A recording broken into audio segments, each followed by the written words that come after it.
ಬಹಳ ವರ್ಷಗಳಿಂದ ಕಾಯ್ತಾ ಇದ್ದ ಪ್ರಜಾಕೀಯ.in ವೆಬ್ಸೈಟ್ ಚಾಲನೆಯಲ್ಲಿ ಬಂದಿದೆ. ಪ್ರಜಾಕೀಯ.in ವೆಬ್ಸೈಟ್ ಆಕ್ಟಿವ್ ಆಗಿದೆ. ಪ್ರತಿದಿನ ಸಾವಿರಾರು ಜನರು ವೆಬ್ಸೈಟ್ಗೆ ಭೇಟಿ ಕೊಡುತ್ತಿದ್ದಾರೆ. ಪ್ರತಿದಿನ 3,000ಕ್ಕೂ ಹೆಚ್ಚು ಜನರು ನೋಂದಾಯಿಸಿಕೊಳ್ಳುತ್ತಿದ್ದಾರೆ. ತಮ್ಮ ಇಮೇಲ್ ಅಕೌಂಟ್ ಮೂಲಕ ರಿಜಿಸ್ಟರ್ ಮಾಡಿಕೊಂಡು ಇದರಲ್ಲಿ ಈ ವಿಚಾರಗಳಲ್ಲಿ ತಮ್ಮ ಆಸಕ್ತಿಯನ್ನು ತೋರಿಸುತ್ತಿದ್ದಾರೆ. ಪ್ರತಿದಿನ 20-30ಕ್ಕಿಂತ ಹೆಚ್ಚು ಜನರು ಈ ವೆಬ್ಸೈಟ್ ನಲ್ಲಿ ಆಕಾಂಕ್ಷಿಗಳ ಲಿಸ್ಟ್ ನಲ್ಲಿ ತಾನು ಕೂಡ ಎಲೆಕ್ಷನ್ ನಲ್ಲಿ ಭಾಗವಹಿಸಬೇಕು, ತಾನು ಕಾರ್ಪೊರೇಟರ್ ಆಗಬೇಕು ಅಂತೇಳಿ ನೂರಾರು ಜನರು ಈಗ ವೆಬ್ಸೈಟ್ ನಲ್ಲಿ ತಮ್ಮ ಹೆಸರನ್ನು ನೋಂದಾಯಿಸಿಕೊಳ್ಳುತ್ತಿದ್ದಾರೆ. ಇದು ಜವಾಬ್ದಾರಿ ನಾಗರಿಕರನ್ನ ಒಗ್ಗಟ್ಟಾಗಿಸುತ್ತಿದೆ. ಮೊದಲ ವಾಟ್ಸ್ಆಪ್ ಗ್ರೂಪ್ ಇದ್ದು, ವಾಟ್ಸ್ಆಪ್ ಗ್ರೂಪ್ಗಳ ಮೂಲಕ ಪ್ರಜಾಕೀಯದಲ್ಲಿ ಆಸಕ್ತಿ ಇರೋರು ವಿಚಾರಗಳನ್ನ ಹಂಚಿಕೊಳ್ತಾ ಇದ್ರು. ಒಂದು ವೆಬ್ಸೈಟ್ ಅಪ್ಲಿಕೇಶನ್ ಅವಶ್ಯಕತೆ ಇತ್ತು. ಪ್ರಜಾಕೀಯ.in ವೆಬ್ಸೈಟ್ ಪ್ರಜಾಕೀಯ ಅಪ್ಲಿಕೇಶನ್ ಎಲ್ಲ ಜವಾಬ್ದಾರಿತ ನಾಗರಿಕರನ್ನು ಒಗ್ಗಟ್ಟಾಗಿಸುತ್ತಿದೆ. ಒಂದು ವೇದಿಕೆಯನ್ನ ಸೃಷ್ಟಿಸಿದೆ. ಪ್ರಜಾಕೀಯ ವೆಬ್ಸೈಟ್ ಇದು ಯಾವುದೇ ವ್ಯಕ್ತಿಯ ಬಗ್ಗೆನೂ ಅಲ್ಲ, ಪಕ್ಷದ ಬಗ್ಗೆನೂ ಅಲ್ಲ. ಇದು ಲಿಂಕ್ ಬಿಡ್ತೀನಿ ಅಂತ ಹೇಳ್ತಿದ್ರಲ್ಲ, ಇದೊಂದು ಜನರ ಮಧ್ಯೆ ಮತ್ತು ವ್ಯವಸ್ಥೆ ಮಧ್ಯೆ ಇರುವಂತ ಲಿಂಕ್ ಆಗಿ ಕೆಲಸ ಮಾಡುತ್ತಿದೆ. ಜನರು ತಮ್ಮ ಊರಿನ ಸಮಸ್ಯೆಗಳನ್ನು ಹೇಳಿದುಕೊಳ್ಳುವುದಕ್ಕೆ, ತಾವು ಆಯ್ಕೆ ಮಾಡಲು ಇಷ್ಟಪಡುವಂತ ಆಕಾಂಕ್ಷಿಗಳ ಬಗ್ಗೆ ತಿಳಿದುಕೊಳ್ಳುವುದಕ್ಕೆ ಮತ್ತು ತಮ್ಮ ಯಾರು ಆಕಾಂಕ್ಷಿಗಳಿದ್ದಾರೋ ಅವರನ್ನು ಆಯ್ಕೆ ಮಾಡೋದಕ್ಕೆ ಅವರ ವಿಚಾರಗಳನ್ನು ತಿಳಿದುಕೊಳ್ಳುವುದಕ್ಕೆ ಇದೊಂದು ವೇದಿಕೆಯಾಗಿದೆ. ಯಾವುದೇ ಪಕ್ಷದವರು ಕೂಡ ಇಲ್ಲಿ ತಮ್ಮ ಹೆಸರನ್ನು ರಿಜಿಸ್ಟರ್ ಮಾಡಿಕೊಳ್ಳಬಹುದು, ಇಲ್ಲಿನ ವಿಚಾರಗಳನ್ನು ತಿಳಿದುಕೊಳ್ಳಬಹುದು.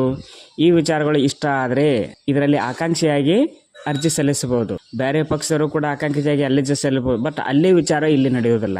ಬೇರೆ ಪಕ್ಷಗಳಲ್ಲಿ ನಾಯಕರ ನಿರ್ಧಾರ ಮಾಡ್ತಾರ, ಯಾರನ್ನ ಆಯ್ಕೆ ಮಾಡ್ಕೋಬೇಕು. ಬೇರೆ ರಾಜಕೀಯ ಪಕ್ಷಗಳಂತ ಇದು ಅಲ್ಲ. ಇಲ್ಲಿ ಜನರೇ ಹೈಕಮಾಂಡ್ ಅಂದ್ರೆ ಜನರೇ ನಿಮ್ಮನ್ನ ಆಯ್ಕೆ ಮಾಡ್ಕೊಳ್ಬೇಕು. ಜನರೇ ಹೇಳಿದಂಗೆ ನೀವು ಕೇಳಬೇಕು. ಇಲ್ಲಿ SOP ಪ್ರಕಾರನೇ ಕೆಲಸ ಮಾಡಬೇಕು. ನೀವು ಯಾರ್ಯಾದ್ರೂ ಈಗ KS IAS ಆಫೀಸರ್ ಕೆಲವೊಬ್ಬರಿಗೆ ಆಸೆ ಇರುತ್ತೆ. ಅದೇ ರೀತಿ ಕೆಲವೊಬ್ಬರಿಗೆ ಕಾರ್ಪೊರೇಟರ್ ಆಗ್ಬೇಕು, MLA ಆಗ್ಬೇಕು, MP ಆಗ್ಬೇಕು ಅನ್ನೋ ಆಸೆ ಇರುತ್ತಲ್ಲಿ. ಅಂತ ಕೆಲಸ ಹುಡುಕುವವರಿಗೆ ಇದೊಂದು ಪ್ರಜಾಕೀಯ ವೆಬ್ಸೈಟ್ ಉತ್ತಮವಾದ ವೇದಿಕೆ ಆಗೈತಿ.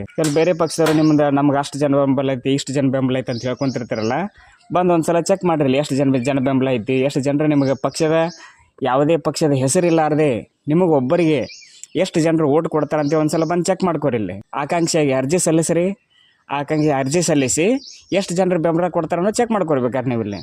ಬಟ್ ನೀವು ಎಲೆಕ್ಷನ್ಗೆ ನಿಲ್ಲಬೇಕಾದ್ರೆ SOP ಪ್ರಕಾರನೇ ಕೆಲಸ ಮಾಡಬೇಕು. ಜನರ ಸಮಸ್ಯೆಗಳನ್ನು ಊರಿಗೆ ಹೋಗಿ ಜನರ ಸಮಸ್ಯೆಗಳನ್ನ ಕೇಳ್ಕೋಬೇಕು, ಕಲೆಕ್ಟ್ ಮಾಡ್ಕೋಬೇಕು. ಜನರ ಜೊತೆ ನಿರಂತರವಾದ ಸಂಪರ್ಕದಲ್ಲಿರಬೇಕು.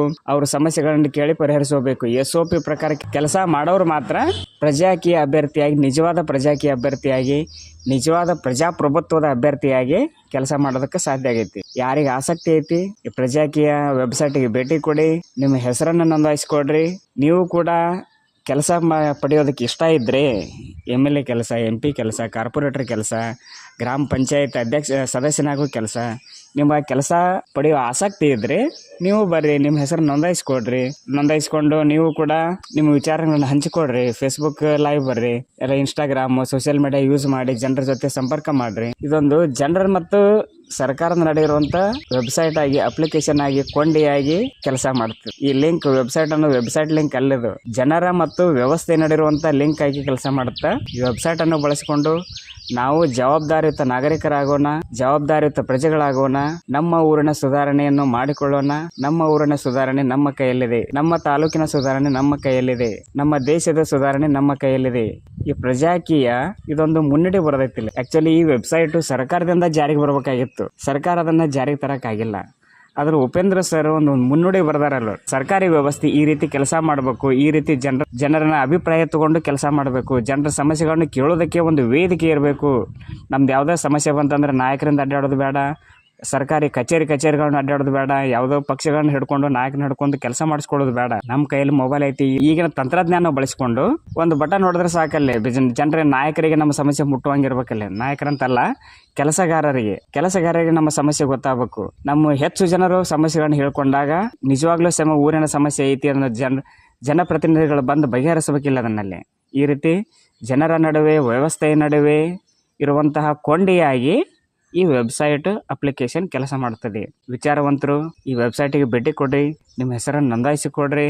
ನೀವು ಕೂಡ ಚುನಾವಣೆಯಲ್ಲಿ ಸ್ಪರ್ಧಿಸಬೇಕು ಅನ್ನೋ ಆಸೆ ಇದ್ರೆ, MLA ಕೆಲಸ, MP ಕೆಲಸ, ಕಾರ್ಪೊರೇಟರ್ ಕೆಲಸ ನಿಮಗೆ ಬೇಕಾಗಿತ್ತು, ನೀವು ಕೂಡ ಸ್ಪರ್ಧೆಯಲ್ಲಿ ಭಾಗವಹಿಸಬೇಕು ಅಂದ್ರೆ ಬರ್ರಿ, ಭೇಟಿ ಆಗ್ರಿ, ನಿಮ್ಮ ಹೆಸರನ್ನು ನೋಂದಾಯಿಸಿಕೊಂಡು ಜನರ ಸಂಪರ್ಕ ಬಳಸ್ಕೊಂಡು ನೀವು ನಿಮ್ಮ ವಿಚಾರಗಳನ್ನ ಹಂಚ್ಕೊಂಡು ನೀವು ಕೂಡ ನಿಮ್ಮ ಕೆಲಸ ಪಡೆಯೋದಕ್ಕೆ ಸಾಧ್ಯ ಆಗುತ್ತೆ. ಇದೇ ಆಶಾ ಭಾವನೆಯಿಂದ ಎಷ್ಟೋ ನೂರಾರು ಯುವಕರು ತಾವು ಕೂಡ ಆಕಾಂಕ್ಷಿಯಾಗಿ ಭಾಗವಹಿಸುತ್ತಿದ್ದಾರೆ. ಸಾವಿರಾರು ಯುವಕರು ಈ ವೆಬ್ಸೈಟ್ನಲ್ಲಿ ತಮ್ಮ ಹೆಸರನ್ನು ನೋಂದಾಯಿಸಿಕೊಂಡು ಈ ವೆಬ್ಸೈಟ್ನಲ್ಲಿ ತಮ್ಮ ವಿಚಾರಗಳನ್ನು ಹಂಚಿಕೊಳ್ಳುತ್ತಿದ್ದಾರೆ. ತಾವು ಕೂಡ ಇದರಲ್ಲಿ ಭಾಗವಹಿಸಿ ನಮ್ಮ ದೇಶದ ಅಭಿವೃದ್ಧಿಯನ್ನು ಮಾಡೋಣ, ನಮ್ಮ ಊರಿನ ಸುಧಾರಣೆ ಮಾಡಿಕೊಳ್ಳೋಣ. ಧನ್ಯವಾದಗಳು.